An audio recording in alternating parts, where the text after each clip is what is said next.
Saludo, hermano. Dios le bendiga a todos en cualquier parte del mundo que usted se encuentra. Para nosotros, el Ministerio Toma la Cruz, es un placer, es una bendición llegar a ustedes para que usted aprenda más sobre la palabra de Dios. Hoy con un tema interesante basado en Romanos capítulo 5, versículo 12 al 21. Por favor, abra sus Biblias. Romanos capítulo 5, 12 al 21. Y el título de este pequeño tema es: ¿a quién tú representas? ¿A Adán o a Cristo?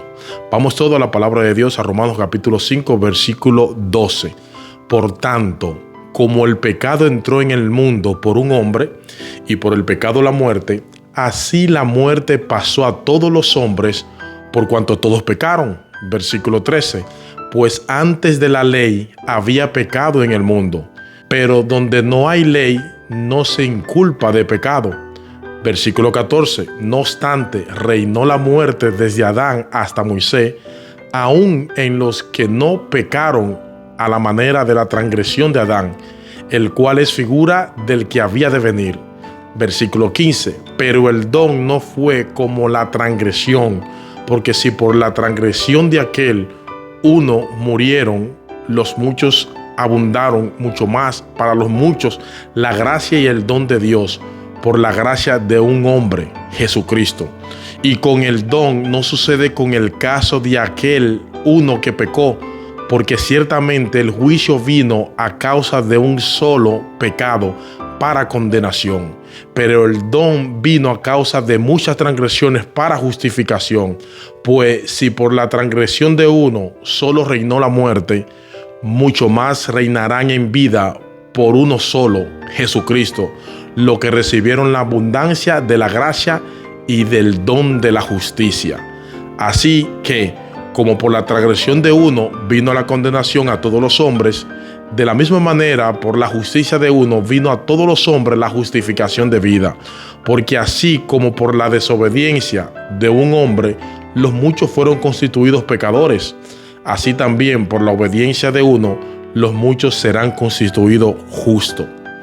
En los versículos 12 al 21 del capítulo 5 de la carta a los Romanos, Pablo subraya la suprema suficiencia de la redención provista por Cristo Jesús para deshacer los efectos de la caída. En resumen, Adán trajo el pecado y la muerte. Cristo trajo la gracia y la vida. Nunca antes en el ámbito del conflicto humano, tantos debieron tanto a tan pocos. Nunca antes en el ámbito del conflicto humano, tantos le debieron tanto a tan pocos. Con ella podríamos resumir el contenido de nuestro pasaje. Romanos capítulo 5, versículo 12 al 21. Y vamos a decir que nunca antes en toda la historia de la humanidad, tantos le debieron tanto a un solo hombre. Nunca antes. Porque el tema de este pasaje, tan denso en su contenido, es uno de los pasajes más densos de la carta de Pablo a los Romanos. Y sin embargo, el tema es increíblemente simple. Sí, es un tema sencillo, amigo y hermano, porque el tema de toda esta sección es que así como el pecado y la muerte vinieron por medio de Adán, así también la vida y la justificación vinieron por medio de Jesucristo. ¿Ven qué simple? El pecado y la muerte entraron por Adán. La justicia y la vida vinieron por Jesús. Si puedes entender eso que yo acabo de declarar, vamos a entender la enseñanza central de este pasaje de las Escrituras. Es posible que te pierdas de un detalle aquí, otro detalle allá, pero la enseñanza central de este pasaje lo vas a entender perfectamente. Hay una similitud entre Adán y Cristo, a quien la Biblia llama el segundo Adán. Al mismo tiempo que hay una diferencia abismal, irreconciliable entre los dos. Usted sabe eso que se refiere Pablo cuando dice en el versículo 14 de Romanos 5 que Adán es una figura, literalmente es un tipo del que había de venir, es decir, de nuestro Señor Jesucristo. Adán fue un personaje histórico real. De hecho, la historicidad de Adán es necesaria para entender este pasaje y para aceptar la enseñanza de este pasaje. Adán fue un personaje histórico real. de carne y hueso como tú y como yo, pero que prefigura a Cristo en el sentido de que ambos impactaron la raza humana, uno para mal, el otro para bien. Lo que hizo Adán afectó a todos los que descienden de él. Lo que hizo Jesús trae bendición sobre todos los que están unidos a él por medio de la fe.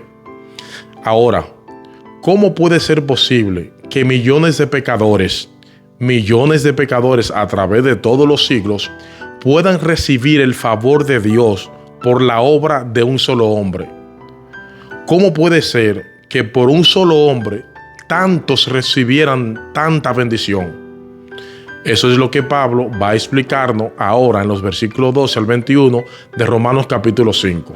Y todo esto con el propósito de asegurar la esperanza de los creyentes, que es lo que Pablo viene hablando en los versículos 1 al 11, al contemplar la abrumadora superioridad de la obra de Cristo, el segundo Adán, sobre el pecado del primer Adán. Podemos dividir este pasaje en dos grandes secciones. La primera la encontramos en los versículos 12 al 14, donde Pablo nos muestra que el reino del pecado y de la muerte entraron en el mundo por causa de la desobediencia de un solo hombre, el primer Adán. Vean el versículo 12. Por tanto, tal como el pecado entró en el mundo por un hombre y la muerte por el pecado, así también la muerte se extendió a todos los hombres porque todos pecaron. Si alguna vez tú te has preguntado por qué el mundo está tan mal, aquí está la respuesta. Pablo resume la historia de la degradación humana en 3 pasos descendientes.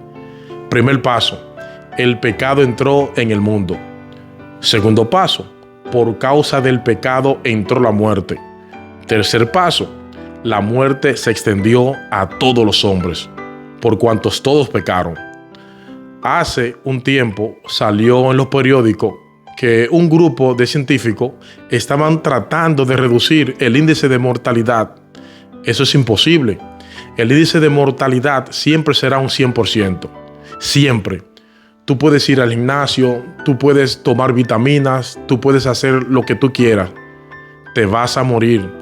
Tal vez con un buen cuerpo, pero te vas a morir. Tal vez físicamente puro, pero te vas a morir. El índice de mortalidad es 100%. ¿Por qué? Por el pecado. Pablo está presentando el pecado aquí como un invasor extranjero. Fíjense que penetró en el mundo para corromper la buena creación de Dios. Todo lo que Dios había hecho era bueno en gran manera, pero el pecado se introdujo en el mundo. Y el que le abrió la puerta de par en par, y para decirlo de alguna manera, después le entregó las llaves de la ciudad, fue Adán.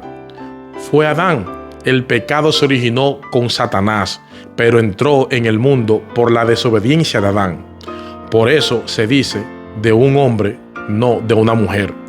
No fue por Eva, fue por Adán. El objetivo era Adán, no Eva. Y por causa de ese primer acto de rebelión, toda la raza humana que desciende de Adán hereda la culpa y la corrupción de ese primer pecado. Eso es lo que los teólogos llaman pecado original, que no lo limpia el bautismo. Si tú te bautizaste cuando niño, eso no te lava del pecado original. Lo que Pablo nos está diciendo en este texto no es únicamente que todos los seres humanos que vinieron después de Adán también pecaron y también se rebelaron contra Dios. De hecho, eso es verdad. Todos los hombres han pecado. Todos personalmente se han rebelado contra Dios. Pero eso no es de lo que Pablo está hablando aquí. Lo que Pablo nos está enseñando en este pasaje es que todos nosotros pecamos en Adán. Todos nosotros pecamos en Adán. La bendición está en la gramática. La bendición está en la gramática. Permíteme hacer la siguiente observación gramatical. Aquí dice, el pecado entró en el mundo por un hombre, la muerte por el pecado. Y así la muerte se extendió a todos los hombres porque todos pecaron. Todos pecaron. ¿Qué es lo que Pablo quiere decir en esta frase? Bueno, la palabra pecaron, el verbo pecaron en el texto original en griego se encuentra en un tiempo que es muy particular de este idioma, que señala una acción única que se llevó a cabo en el pasado. Lo que Pablo está diciendo en el texto es que en este momento histórico en que Adán pecó, todos pecaron en él. Miren, mis hermanos, amados, visita, amigos, si no entendemos eso, no entenderemos el Evangelio.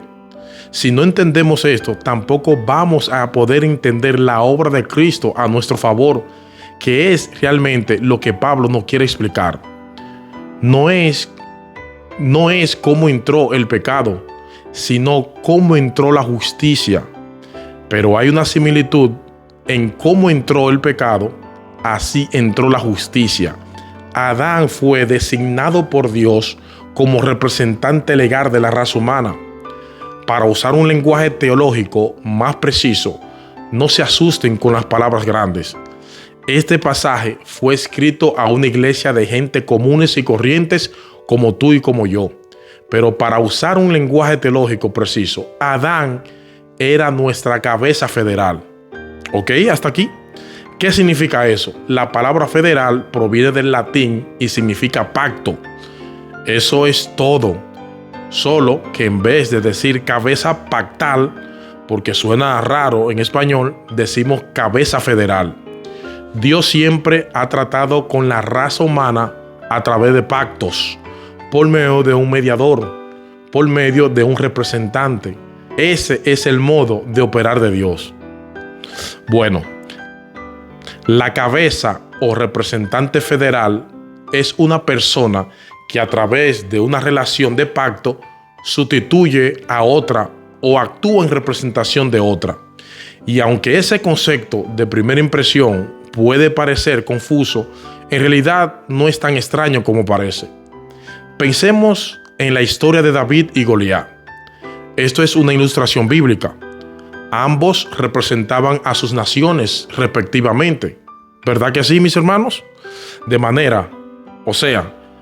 No era un problema personal entre David y Goliat. No era un problema entre los filisteos y los israelitas. Uno representaba a los filisteos, el otro representaba a los israelitas. De tal manera que la victoria de uno era la victoria de todos y la derrota de uno era la derrota de todos. ¿Ven el concepto de representación? Otro ejemplo que podemos usar es el de un gobernante que le declara la guerra a otro. Esa no es una acción individual, porque el rey o el presidente o el primer ministro están actuando como representante de toda una nación. Si el gobernante declara la guerra, todos estamos en guerra. Y si la pierde, todos perdemos. ¿Ok? Hasta aquí, ¿todo bien? Yo quiero que este concepto quede tan claro en vuestras mentes como la luz del mediodía. Mis hermanos, lo que estamos diciendo, lo que Pablo está enseñando en este pasaje, es que algo similar fue lo que sucedió en el huerto del Edén, solo que a un nivel monumental, porque esto es universal en su alcance. Adán se rebeló contra Dios como nuestro representante y no solo corrompió a toda su descendencia, porque el hijo de dos pecadores nace pecadorcito. Todos los hijos de los pecadores nacen pecadores por naturaleza. Sí, yo sé que quizás tú me estás viendo, te bautizaron cuando tú eras niño y los niños parecen angelitos, pero tiene una naturaleza, ese niño, ese bebé tiene una naturaleza pecaminosa cuando nace. Tarde o temprano se va a desarrollar y van a comenzar a pecar. Pero no fue solamente que la corrupción se traspasó a toda su descendencia, sino también la culpa. Adán nos involucró en esa declaración de guerra contra Dios. Y aunque tú y yo somos responsables de nuestros propios pecados y vamos a pagar por nuestros propios pecados, al mismo tiempo pertenecemos a una raza culpable y corrupta por causa del pecado de Adán. Ese es el énfasis de Pablo en todo el pasaje, en el versículo 15. Pablo nos dice que por la transgresión de uno murieron los muchos. En el versículo 16 dice que el juicio surgió a causa de una transgresión resultando en condenación. En el versículo 17 del capítulo 5 de Romanos dice que por la transgresión de uno solo reinó la muerte. En el versículo 18 dice que una transgresión resultó en condenación para todos los hombres. En el versículo 19 Pablo corona esto diciendo que por la desobediencia de un hombre los muchos fueron constituidos pecadores. O sea, tú no eres pecador porque pecas. Tú pecas porque eres pecador. Pecador me engendró mi madre, dice David en el Salmo 51. El pecado de Adán le fue imputado a toda la raza humana. Imputar significa acreditar. Puede que esto te parezca un arreglo injusto. Y obviamente Dios todo lo que hace es justo. Pero como espero mostrar en un momento y de paso, tú puedes decir, bueno Henry, pero en el caso de los presidentes yo lo elijo, pero yo no elegí a Adán. ¿Y tú crees que tú hubiese podido elegir a uno mejor? ¿O tú crees que si hubiera sido tú el que hubiera estado en el huerto del Edén, habría actuado diferente? Mis hermanos, yo espero mostrar en un momento que es una buena noticia que Dios trate con nosotros a través de un representante. Es una buena noticia porque de no haber sido así, tendríamos que representarnos nosotros mismos delante del tribunal de Dios y no habría salvación para nadie. Nadie sería salvo, de manera que todos pecamos en Adán, como Pablo pasa a explicar ahora en los versículos 13 y 14.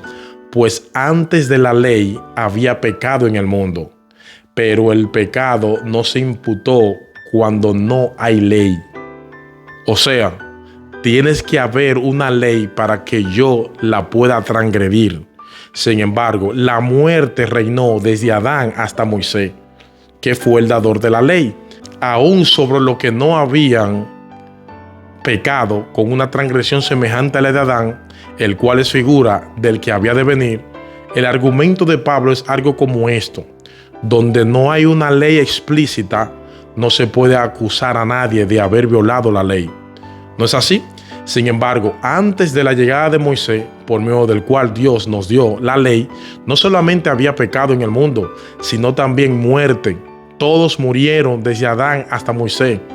Es verdad que la ley moral estaba escrita en los corazones de los hombres y por eso fueron considerados culpables. Pero Pablo dice que ninguno de ellos, versículo 14, pecó con una transgresión semejante a la de Adán. Es decir, ninguno de ellos transgredió un mandamiento explícito como hizo Adán en el huerto del Edén, porque la ley no había venido y a pesar de eso, todos murieron. No solo por violar sus propias conciencias cada vez que pecaban y la ley que estaba escrita en sus corazones, como dice Pablo en Romanos capítulo 2, versículos 14 y 15, sino primordialmente todos ellos murieron porque eran miembros de una raza que estaba condenada a muerte debido a la rebeldía de su primer representante, que es Adán. Yo sé que el pasaje tiene como demasiadas ideas, pero esa es básicamente la idea que Pablo quiere transmitirnos. No había ley, pero sí había pecado. Y si había muerte, no solo porque la ley había sido escrita en el corazón, sino porque es que todos nosotros ahora nacemos a semejanza de Adán. Génesis 5, Adán fue creado a imagen de Dios, pero toda la raza humana desciende de Adán y Eva a la semejanza de Adán en su naturaleza caída, y por eso todos murieron. Pero gloria al Señor que esta no es toda la historia. De hecho, si quisiera, es la parte más importante de esta historia, como continúa Pablo enseñando en los versículos 15 al 21. Y eso nos lleva a nuestro segundo encabezado. Así como el reino del pecado y la muerte entraron en el mundo por causa del pecado del primer Adán, de una manera el superabundante don de la gracia de la vida y la justicia vinieron por causa de nuestro Señor Jesucristo. Y por eso nosotros nos alegramos. Hay una semejanza ¿verdad? Entre el primer Adán y el segundo Adán. Como dice Pablo en el versículo 14, Adán es figura del que había de venir. Ambos fueron constituidos por Dios como cabezas federales de toda la raza humana. Es como si Adán y Cristo fueran los únicos dos hombres a los que Dios va a tomar en cuenta en el día del juicio. Decía el puritano Thomas Goodwin que solamente existen dos hombres que están en la presencia de Dios, Adán y Jesucristo. Y estos dos hombres tienen a todos los demás suspendidos con sus cinturones. O tú estás en Adán o tú estás en Cristo. No hay otra opción.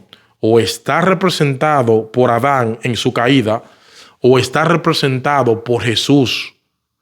Pero el impacto de Cristo en el mundo es inmensamente superior al de Adán, como dice Pablo en el versículo 15. Pero no sucede con la dádiva como con la transgresión. ¿Ven? Sí existe una semejanza entre los dos, pero la diferencia es abismal. Por un lado, lo que hizo Adán es catalogado como transgresión. Adán decidió voluntariamente traspasar el límite impuesto por Dios para reafirmar su autonomía. Jesucristo, en cambio, siendo Dios, decidió hacerse hombre y someterse a la voluntad de Dios para llegar a ser un instrumento de gracia y de salvación. Por la transgresión de Adán murieron los muchos, mientras que por la gracia de Cristo los creyentes reciben nada más y nada menos que el don de la vida eterna, que es vida en abundancia, sin nosotros merecerla. Vean el versículo 15 del capítulo 5 de Romanos, otra vez. Pero no sucede con la dádiva como con la transgresión, porque si por la transgresión de uno murieron los muchos, mucho más la gracia de Dios y el don de la gracia de un hombre, Jesucristo, abundaron para los muchos. Pablo está siendo aquí superlativo. Si morimos en Adán, pero la vida que tenemos en Jesús, eso es vida, es vida eterna, es vida abundancia. Es lo que Pablo va a decir más adelante, al final del capítulo 6, versículo 23. Porque la paga del pecado es muerte, pero la dádiva de Dios, fíjense, nosotros merecemos la muerte, pero no merecemos la vida. Es una dádiva, pero la dádiva de Dios es vida eterna en Cristo Jesús, Señor nuestro. Por otra parte, sigue diciendo Pablo en Romanos 5:16 que con el don, con la dádiva, no sucede como lo que vino por medio de aquel que pecó, porque ciertamente el juicio surgió a causa de una transgresión, una sola, resultando en condenación. Pero la dádiva surgió a causa de muchas transgresiones, resultando en justificación. ¿Qué es lo que Pablo está diciendo aquí? ¿Saben qué es simple lo que Pablo está diciendo? Pablo nos está diciendo, déjenme enseñarle cómo es la aritmética de Dios. Si un solo pecado, cuando Adán y Eva decidieron comer del fruto prohibido, si un solo pecado trajo como resultado la condenación de toda la raza humana, no deberíamos esperar que el montón de pecados que los hombres han cometido desde entonces a través de todos los siglos traiga como consecuencia un mayor juicio y una mayor condenación. Bueno, aquí es donde la aritmética divina le rompe la cabeza a cualquiera, porque todos esos pecados que se han estado acumulando a través de los siglos trajeron como resultado que Dios enviara a su propio Hijo para que muchos sean justificados. O sea, un solo pecado trajo condenación. Un montón de pecados trajeron como resultado salvación. O si quieren ponerlo de esta manera, una montaña de pecados trajo como resultado una montaña de gracia infinitamente mayor. Versículo 17. Porque si por la transgresión de uno, por este reinó la muerte, uno esperaría que el texto diga, bueno, mucho más reinará la vida, ¿verdad? Reinó la muerte, por el otro reinó la vida. Pero eso no es lo que dice el texto, porque por la transgresión de uno reinó la muerte, por este mucho más reinará en vida.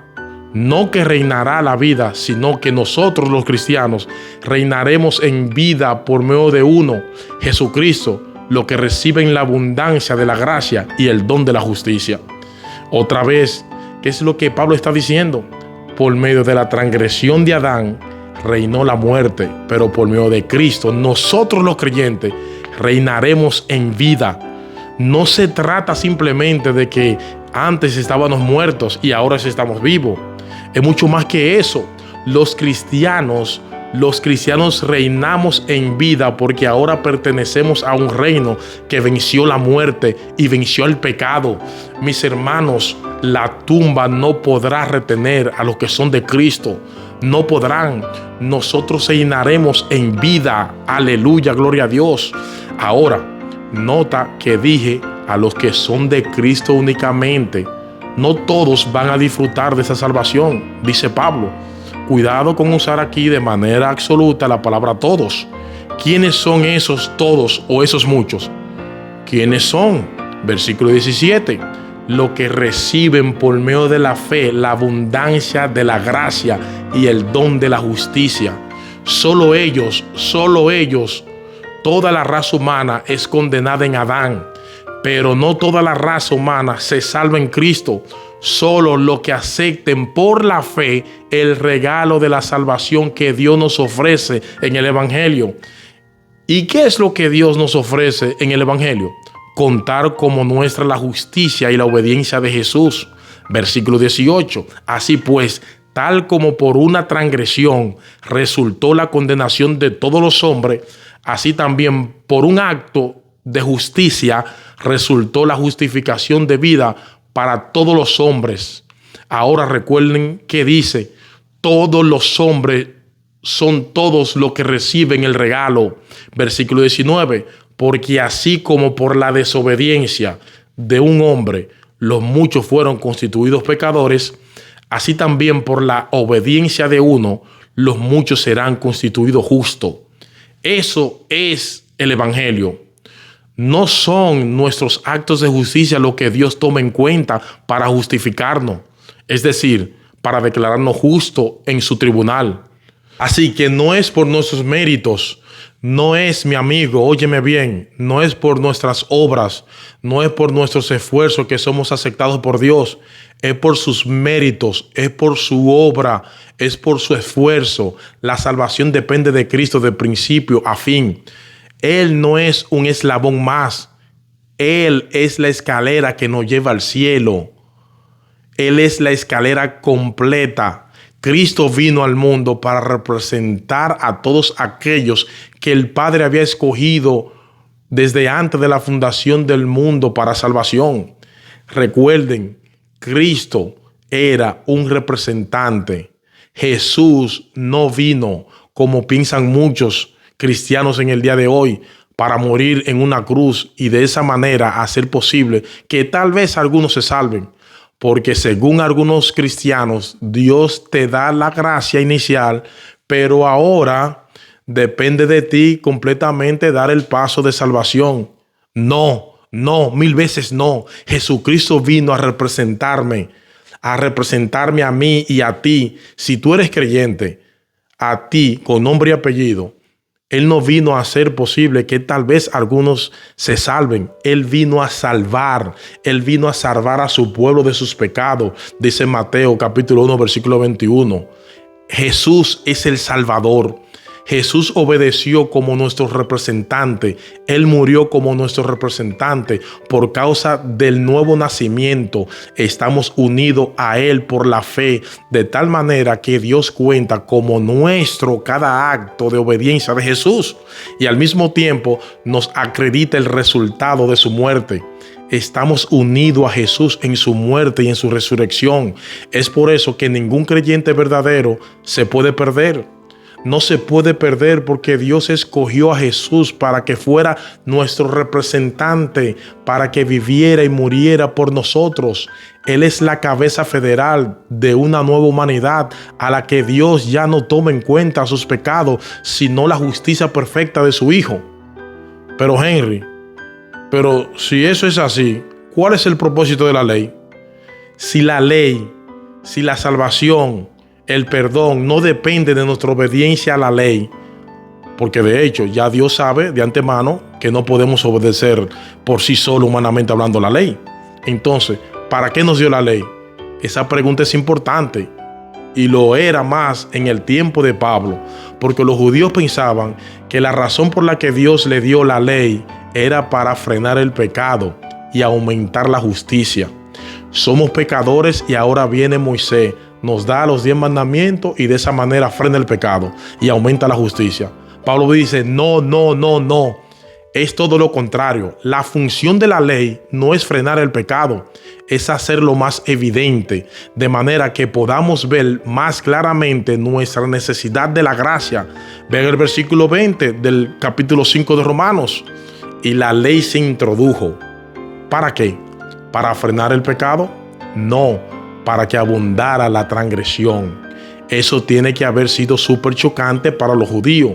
La ley se introdujo para que abundara la transgresión, pero donde el pecado abundó, sobreabundó la gracia, para que así como el pecado reinó en la muerte, así también la gracia reine por medio de la justicia para vida eterna mediante Jesucristo nuestro Señor.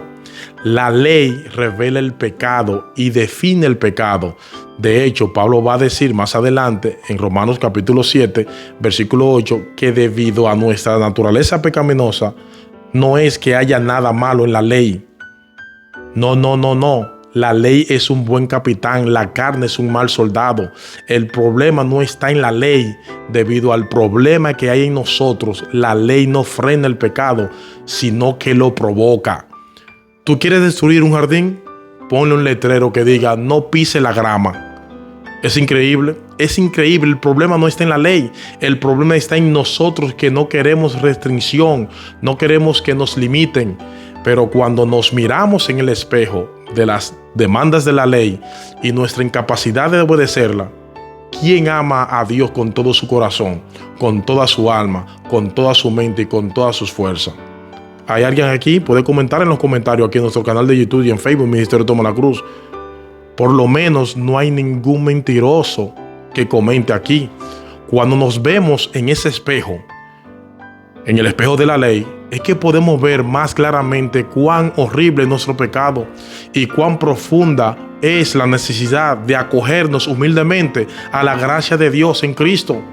¿Y sabes lo que va a ocurrir cuando tú vengas a Cristo en arrepentimiento y fe?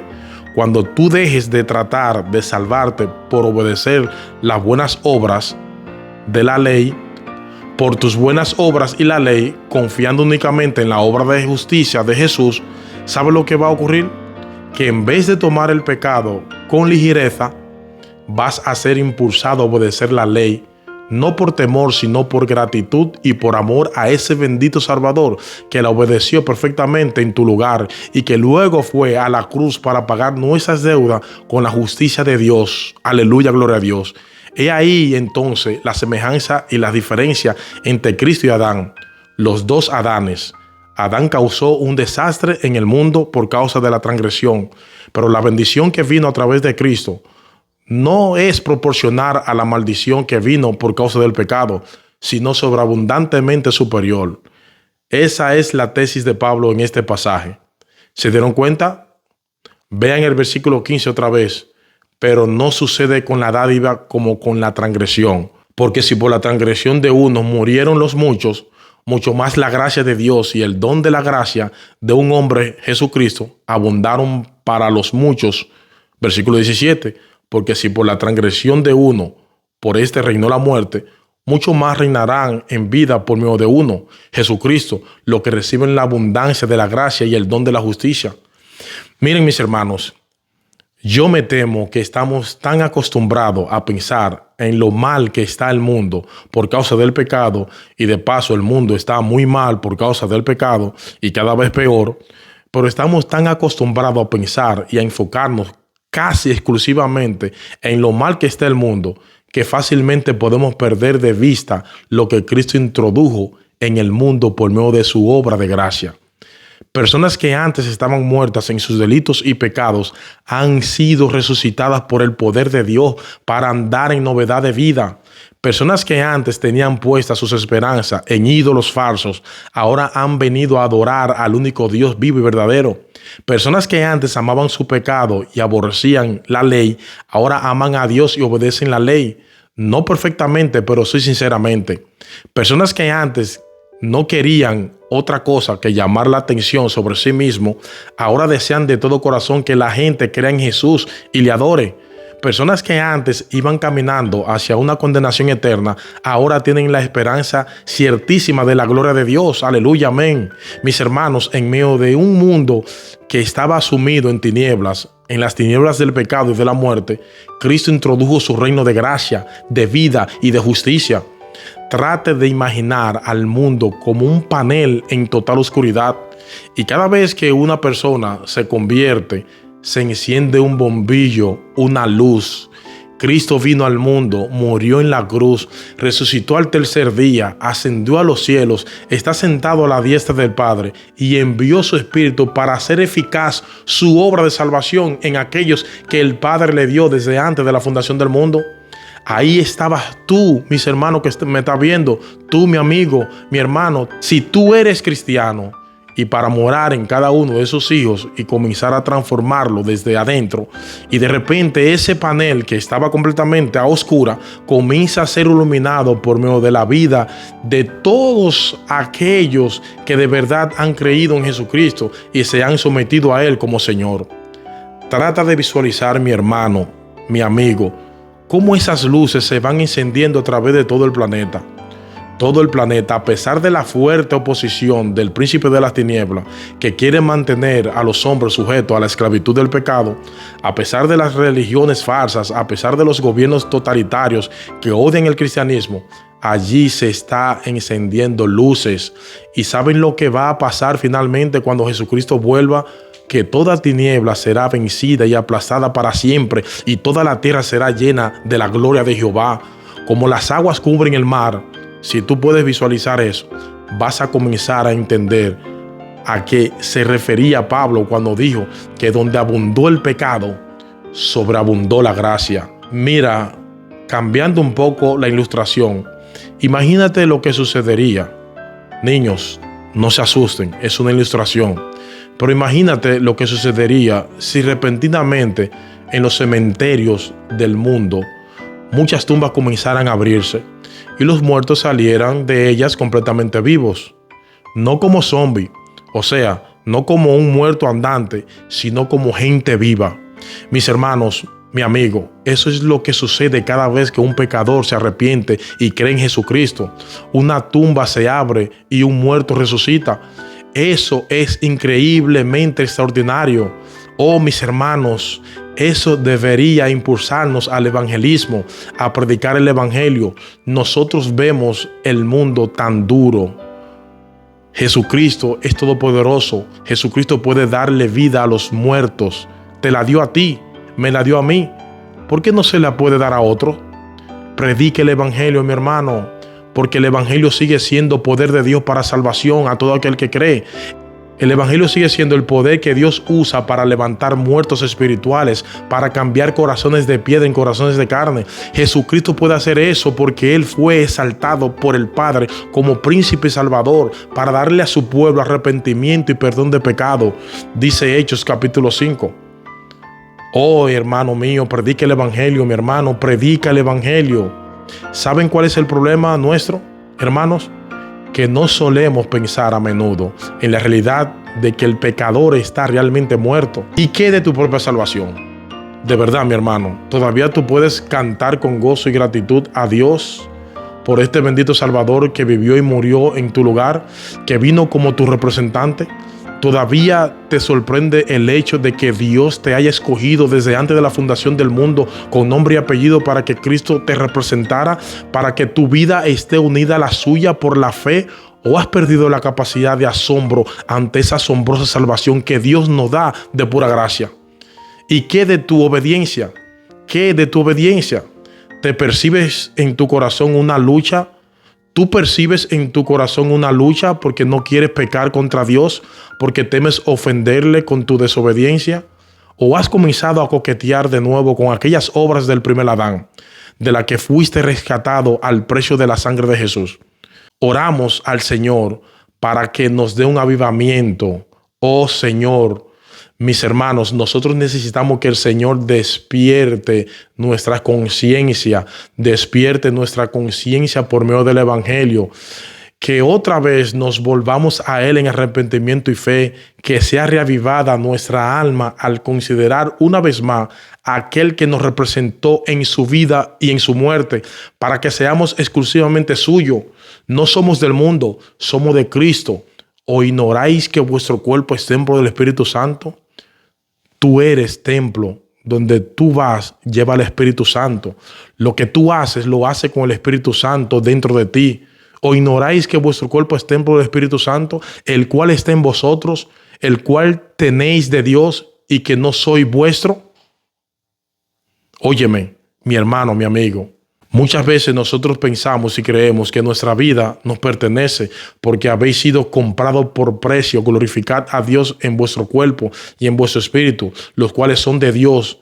Tú vives con esa conciencia de que ya tú no te perteneces a ti mismo. Tú le perteneces a Dios.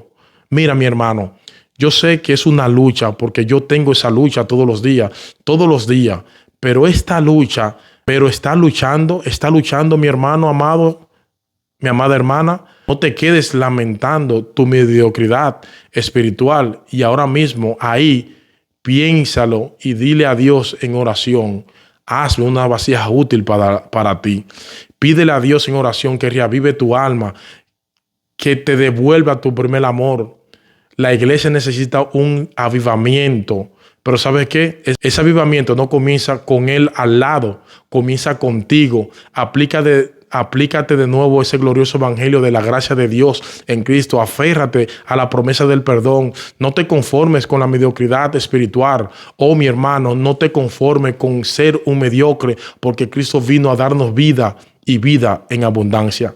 Ahora surge, para concluir este tema, la gran pregunta. ¿Cuál de los dos Adanes de verdad te representa a ti? ¿Has recibido por fe la abundancia de la gracia y el don de la justicia?